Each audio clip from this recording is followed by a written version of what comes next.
Saya pernah berpikir bahwa cinta hanyalah ilusi bagi orang seperti saya, seorang pemuda biasa di tengah hiruk-pikuk Jakarta yang tak pernah memberi ruang untuk perasaan terlarang. Sampai hari itu datang ketika Budi, bos sekolah yang ditakuti semua orang, menatapku dengan mata yang membara dan memanggilku istri di depan seluruh siswa, membuat dunia seketika runtuh di bawah kakiku. Bagaimana mungkin? Aku, Andi, yang selalu menyembunyikan rahasia hatiku, tiba-tiba menjadi pusat badai emosi yang tak pernah kubayangkan. Hari itu dimulai seperti biasa. Aku berjalan menyusuri koridor SMA Negeri 5 Jakarta, menghindari kerumunan anak-anak nakal yang selalu membuat masalah. Pikiranku penuh dengan kekhawatiran tentang ujian akhir dan bagaimana menyembunyikan perasaanku terhadap laki-laki dari keluargaku yang konservatif. Ayahku, seorang pedagang di pasar Tanah Abang, selalu menekankan nilai-nilai tradisional Jawa yang ketat. Laki-laki harus kuat, Andi, jangan seperti perempuan. Kata-katanya itu selalu bergema di kepalaku, membuatku merasa seperti tahanan dalam tubuh sendiri. Tapi lalu Budi muncul. Dia adalah legenda di sekolah kami, tinggi, berotot, dengan tato kecil di lengan yang disembunyikannya dari guru. Semua orang tahu dia memimpin geng motor yang sering berkelahi di malam hari Jakarta. Aku pernah mendengar rumor bahwa dia pernah memukul seseorang sampai patah tulang karena masalah sepele. Mengapa dia memperhatikanku? Aku hanyalah siswa biasa, suka membaca buku di perpustakaan daripada bergabung dengan keramaian. Saat istirahat, aku duduk sendirian di kantin, memandang hujan deras yang mengguyur ibu kota. Tiba-tiba Budi berdiri di depanku, matanya tajam seperti pisau. "Hei Andi," katanya dengan suara rendah yang membuat bulu kuduku berdiri. "Kamu terlihat sendirian. Mau ikut aku?" Aku tergagap, tak tahu harus menjawab apa. Dalam hati aku bertanya-tanya, mengapa dia? Apa yang dia inginkan dariku? Malam itu setelah pulang sekolah, pikiranku tak bisa lepas dari Budi. Aku berbaring di kamar kecilku di rumah sederhana di pinggiran Jakarta, mendengar suaraan dari masjid terdekat. Kenapa hatiku berdegup kencang saat memikirkan dia, gumamku dalam hati. Aku tahu ini salah, masyarakat Indonesia, dengan nilai-nilai agama dan budaya yang kuat, tak akan menerima cinta seperti ini. Tapi perasaan itu datang begitu saja, seperti banjir yang tiba-tiba melanda Jakarta. Keesokan harinya, konflik dimulai. Budi mendekatiku lagi di lapangan sekolah. "Andi, kamu istriku sekarang," katanya keras, membuat teman-temanku terdiam. Aku merasa wajahku memerah, campuran antara malu dan marah. "Apa maksudmu?" balasku pelan, tapi dalam hati ada gejolak aneh, seolah dia telah menyentuh bagian terdalam diriku yang selama ini kusembunyikan. Aku mencoba menghindarinya, tapi Budi tak menyerah. Dia mulai mengikutiku pulang, naik motornya yang berisik. "Aku suka kamu, Andi. Kamu beda dari yang lain," katanya suatu sore di depan rumahku. Hatiku berperang, satu sisi ingin lari, sisi lain ingin mendekat. Ini gila, pikirku. Dia bos sekolah, aku hanyalah nobody. Apa yang akan terjadi jika orang tahu? Perlahan kami mulai berbicara lebih banyak. Di taman kota, di bawah pohon-pohon rindang, Budi menceritakan masa lalunya. Dia berasal dari keluarga miskin di Surabaya, pindah ke Jakarta untuk mencari kehidupan lebih baik, tapi terjebak dalam dunia kekerasan. "Aku lelah jadi orang jahat, Andi. Kamu membuatku ingin berubah," katanya dengan suara gemetar. Aku merasa hatiku meleleh, inikah cinta? Tapi keraguan datang. Teman-temanku mulai bergosip. "Andi, hati-hati sama Budi. Dia pasti punya motif lain," kata Rian, sahabatku. Dalam hati aku bertanya, benarkah? Atau ini hanya cemburu? Aku mulai merasa terpecah antara perasaan baru ini dan tekanan dari sekitar. Suatu malam Budi mengajakku ke pantai Ancol. Di sana, di bawah cahaya bulan, dia memegang tanganku. "Andi, aku serius. Kamu istriku selamanya. Kata-kata itu membuatku terguncang. Aku ingin percaya, tapi bayangan ayahku muncul, apa yang akan dia katakan jika tahu anaknya seperti ini. Konflik dalam diriku semakin dalam. Setiap malam aku bergulat dengan pikiran, ini salah, tapi kenapa terasa benar. Aku mulai menghindari Budi, tapi dia terus mengejar. Jangan tinggalkan aku, istri, katanya melalui pesan. Hatiku sakit, inikah awal dari badai yang lebih besar. Akhirnya aku menyerah. Kami bertemu lagi dan untuk pertama kalinya aku mengakui perasaanku. Budi, aku juga suka kamu. Kata-kata itu keluar dengan berat, tapi membawa kelegaan. Tapi di balik itu aku tahu ini baru permulaan dari perjuangan. Perasaan itu semakin membara, seperti api unggun di malam hari Jakarta yang lembab. Setiap kali Budi memanggilku istri, hatiku bergetar antara kegembiraan dan ketakutan yang mendalam. Aku bertanya pada diriku sendiri, apakah ini benar-benar cinta, atau hanya ilusi yang akan menghancurkan segalanya. Kami mulai menghabiskan lebih banyak waktu bersama, secara diam-diam, di warung kopi kecil di sudut kota. Budi menceritakan mimpi-mimpinya.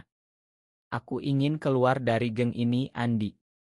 Bersamamu aku bisa jadi orang baik. Matanya penuh harapan membuatku ingin memeluknya. Tapi dalam hati aku ragu, bisakah dia berubah? Atau aku hanya akan terseret ke dalam kegelapannya? Konflik mulai muncul dari luar. Ayahku mulai curiga. Kenapa kamu sering pulang malam, Andi? Jangan bergaul dengan orang salah. Kata-katanya seperti pisau mengiris hatiku. Aku berbohong, tapi rasa bersalah semakin menumpuk. Aku mencintai Budi, tapi ini menyakiti keluargaku, gumamku sendirian di kamar. Suatu hari, di sekolah, terjadi perkelahian. Budi bertengkar dengan rialnya, dan aku melihat kekerasannya secara langsung. Darah mengalir, dan aku takut. Ini bukan dia yang kukenal, pikirku. Setelah itu, Budi datang padaku dengan luka. Ma, istri. Aku tak ingin kamu lihat itu. Aku merawat lukanya, tapi dalam hati, konflik bergolak, apakah aku bisa hidup dengan ini? Perlahan, cinta kami tumbuh. Kami berjalan di Monas pada malam hari, berbicara tentang masa depan. Bayangkan kita bersama, Andi. Di Bali, jauh dari semua ini. Kata-katanya manis, tapi realitas menghantam. Masyarakat Indonesia tak siap untuk cinta seperti kami. Gosip mulai menyebar di sekolah. Andi dan Budi. Itu dosa besar, bisik teman-teman. Aku mulai merasa tertekan. Malam-malamku dipenuhi mimpi buruk, ayahku mengusirku, Budi meninggalkanku. Kenapa cinta ini begitu sulit, tanyaku pada Tuhan dalam doa. Budi mencoba meyakinkanku. Kita kuat bersama, istri. Tapi keraguan tetap ada. Lalu pengkhianatan pertama datang. Rian, sahabatku, ternyata iri. Dia memberitahu guru tentang kami. Andi, ini untuk kebaikanmu, katanya saat aku konfrontasi. Hatiku hancur, persahabatan yang kusangka tulus ternyata rapuh. Budi marah besar. Aku akan hajar dia, katanya. Aku menahannya. Jangan, Budi. Ini akan memperburuk. Dalam hati aku bertanya, apakah ini akhir dari segalanya? Tapi Budi memelukku. Aku tak akan tinggalkan kamu, Andi. Konflik internal semakin dalam. Aku mulai mempertanyakan identitasku. Siapa aku sebenarnya? Laki-laki yang mencintai laki-laki, apakah itu salah? Pikiran itu menyiksa, membuatku menangis sendirian. Namun di tengah badai ada momen manis. Budi membawaku ke pasar malam, membelikan es campur. Ini untuk istri tercinta, katanya sambil tersenyum. Hatiku meleleh lagi. Mungkin kita bisa bertahan, pikirku. Tapi tekanan dari keluarga semakin kuat. Ibu meneleponku. Andi, ada rumor buruk. Jangan buat malu keluarga. Air mataku mengalir. Ma, Bu. Aku tak bisa berhenti mencintainya. Akhirnya aku memutuskan untuk berbicara dengan Budi. Kita harus hati-hati. Dia setuju, tapi matanya penuh kesedihan. Aku tak ingin menyakitimu, Andi. Perasaan itu semakin rumit, seperti lalu lintas Jakarta yang macet. Aku mencintainya, tapi takut kehilangan segalanya. Apa yang harus kulakukan, gumamku setiap malam. Badai emosi semakin mengganas, seperti angin topan yang menyapu pantai Bali. Setiap panggilan di istri dari Budi kini terasa seperti pedang bermata dua, manis tapi menyakitkan. Aku bertanya pada diriku berapa lama lagi aku bisa bertahan dalam rahasia ini, sebelum semuanya hancur. Konflik dengan keluarga mencapai puncak. Ayahku menemukan pesan dari Budi di ponselku. Apa ini, Andi? Kamu dengan laki-laki. Matanya penuh kekecewaan membuat hatiku seperti ditusuk. Aku menangis, ayah, ini aku yang sebenarnya. Dia menggeleng, ini bukan budaya kita. Keluar dari rumah. Aku pergi, hati hancur. Budi menjemputku dengan motornya. Datanglah ke tempatku, istri. Di apartemen kecilnya di pinggiran Jakarta, aku menumpahkan segalanya. Aku tak punya siapa-siapa lagi, Budi. Dia memelukku erat, aku ada di sini. Tapi pengkhianatan kedua datang dari dalam geng Budi. Salah satu anggotanya, jealous dengan perubahanku, mengancam akan menyebarkan foto kami. Bos, kamu lemah karena dia, katanya. Budi bertengkar hebat, tapi aku takut. Ini terlalu berbahaya, pikirku. Dalam kesendirian, aku merenung, cinta ini indah, tapi harganya terlalu mahal. Kehilangan keluarga, teman, apakah layak? Air mata mengalir deras. Budi mencoba menghibur. Kita akan lari ke desa, mulai baru. Tapi keraguan tetap. Suatu malam, kami bertengkar. Kamu masih di geng itu, Budi. Kamu janji berubah, jeritku. Dia marah, aku melakukannya untuk lindungi kamu. Hatiku sakit, inikah akhir? Tapi pagi harinya, Budi datang dengan bunga. Ma, istri. Aku akan keluar dari geng. Aku memakannya, tapi konflik internal semakin parah. Bisakah aku percaya lagi? Gosip di sekolah semakin liar. Guru memanggilku. Andi, ini tak pantas. Pikirkan masa depanmu. Aku merasa seperti diadili. Dalam hati, kenapa dunia tak mengerti cinta kami? Budi mulai berubah. Dia berhenti berkelahi, fokus belajar. Untukmu, Andi. Hatiku bangga, tapi takut kehilangannya. Lalu, tragedi kecil terjadi. Ibu sakit dan aku ingin pulang. Aku tak bisa tinggalkan dia, pikirku. Budi mendorongku. Pergilah, istri. Keluarga penting. Di rumah sakit, ayah melihatku. Andi, aku salah. Tapi, cintamu itu. Dia tak bisa lanjut. Hatiku perih, rekonsiliasi setengah hati. Kembali ke Budi, aku semakin mencintainya. Kamu pahlawanku, kataku. Tapi bayangan pengkhianatan masih ada. Emosi semakin dalam, seperti sungai Citarum yang keruh. Aku mulai mempertanyakan segalanya, apakah cinta ini akan bertahan atau hanya mimpi sementara. Gelombang emosi menghantam lebih keras, seperti tsunami yang menghancurkan pantai. Panggilan istri kini terasa seperti jeritan dalam kegelapan, penuh cinta tapi juga penderitaan. Aku berteriak dalam hati, Tuhan, mengapa cinta ini harus begitu menyiksa, membuatku kehilangan diri sendiri. Pengkhianatan besar datang. Anggota geng Budi yang dulu sahabatnya, membocorkan rahasia kami ke media sosial. Foto kami menyebar dengan caption kejam, bos sekolah gay. Jakarta gempar. Aku dikucilkan, teman-teman menjauh. Andi, kamu najis, kata seseorang. Hatiku hancur berkeping-keping. Aku menangis di kamar, kenapa, Budi? Kamu janji lindungi aku. Dia datang wajah pucat. Ma, istri. Aku tak tahu. Kami bertengkar hebat. Ini akhirnya jeritku. Budi pergi dan aku merasa kosong. Malam-malamku dipenuhi penyesalan, apakah aku salah mencintainya? Masyarakat benar, ini dosa. Doa-doaku penuh air mata. Tapi Budi kembali berlutut. Aku keluar dari geng selamanya. Mari kita hadapi bersama. Aku ragu, tapi hatiku melemah. Baiklah, tapi ini kesempatan terakhir. Konflik dengan masyarakat semakin parah. Demonstrasi kecil di sekolah, orang tua protes. Keluarkan mereka. Aku merasa seperti penjahat.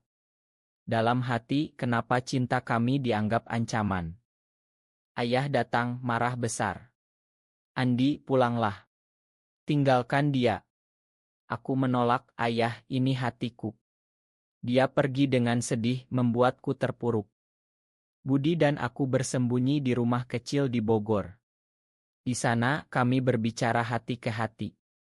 Aku tak bisa hidup tanpamu, istri, katanya. Air mataku jatuh, cinta ini nyata, tapi menyakitkan. Perlahan, dukungan datang dari tak terduga. Seorang guru progresi mendukung kami. Cinta adalah hak asasi. Itu memberi harapan. Tapi trauma tetap. Aku mimpi buruk setiap malam, dikejar masa. Bisakah kita bertahan, tanyaku pada Budi. Emosi semakin membuncah, seperti gunung berapi Merapi. Aku merasa hancur, tapi juga lebih kuat. Cinta ini menguji kita, pikirku. Lautan emosi mengamuk seperti badai di Samudra Hindia, menghancurkan segala harapan. Kata istri kini bergema seperti kutukan, penuh luka yang tak pernah sembuh. Aku berdoa dalam diam, ya Allah, berikan kekuatan atau ambil saja nyawa ini jika cinta ini harus berakhir dalam kehancuran. Puncak konflik datang. Budi ditangkap polisi karena perkelahian lama, diadukan oleh mantan anggotanya. Aku panik, berlari ke kantor polisi. Budi, jangan tinggalkan aku, jerit hatiku. Di sana, dia dipukuli. Saat dibebaskan, tubuhnya penuh luka. Ini karena aku, istri, katanya lemah. Aku menangis, tidak, ini karena pengkhianatan. Kami melarikan diri ke Bali, mencari kedamaian. Di pantai Kuta, di bawah matahari terbenam, Budi berjanji aku akan berubah total. Tapi hatiku penuh keraguan, terlambatkah? Di Bali, kami bertemu komunitas lebih kecil. Mereka berbagi cerita, memberi kekuatan. Kalian bukan sendirian, kata seorang. Itu menyentuhku dalam. Tapi bayangan masa lalu mengejar. Ayah menelepon, kembalilah, Andi. Ibu sekarat karena ini. Hatiku tercabik, pilihan antara cinta dan keluarga. Aku kembali ke Jakarta sendirian. Di rumah sakit, ibu memelukku. Aku mencintaimu apa adanya. Air mata kami bercampur. Ayah akhirnya melunak, Ma, nak. Aku takut kehilanganmu. Kembali ke Budi, aku ceritakan. Kita punya dukungan sekarang. Tapi pengkhianatan terakhir, Budi ragu. Andi, mungkin kita harus pisah. Untuk kebaikanmu. Hatiku hancur. Jangan. Kamu istriku juga, jeritku. Kami bertengkar, tapi akhirnya saling memakan. Emosi mencapai klimaks, cinta ini terlalu berat, tapi tak bisa kulepas. Dalam kesedihan, aku merenung, ini ujian terbesar. Jika bertahan, kita abadi. Tsunami emosi mencapai puncak tertinggi, menghancurkan tapi juga membersihkan jiwa. Panggilan istri kini menjadi doa, penuh harapan di tengah puing-puing. Aku berbisik pada angin, terima kasih atas cinta ini, meski menyakitkan, ia membuatku menjadi manusia utuh. Kembali ke Jakarta, kami menghadapi dunia. Budi keluar dari sekolah, mulai bekerja di toko ayahku, ironisnya, ayah menerimanya setelah melihat perubahannya. Dia baik untukmu, Andi, kata ayah pelan. Konflik terakhir, masyarakat masih bergosip, tapi kami tak peduli. Kami bergabung dengan kelompok advokasi di Indonesia, berjuang untuk hak. Ini bukan hanya cinta kami, tapi untuk semua, kata Budi. Suatu hari, di acara komunitas, Budi berpidato, aku pernah jahat, tapi cinta ini menyelamatkanku. Aku bangga, air mata mengalir. Pengkhianatan masa lalu memudar. Rian meminta maaf, aku salah. Kami memakan karena hati kami sudah penuh kasih. Keluarga menyatu kembali. Ibu sembuh, dan kami makan malam bersama. Selamat, istri, bisik Budi. Hatiku penuh damai. Di akhir, kami pindah ke Yogyakarta, mulai hidup baru. Terima kasih telah memanggilku istri, kataku. Budi tersenyum, selamanya. Cinta kami, meski penuh luka, membawa pesan di Indonesia, di mana tradisi kuat, cinta sejati bisa menang. Kami hidup bahagia, membuktikan bahwa hati tak mengenal batas.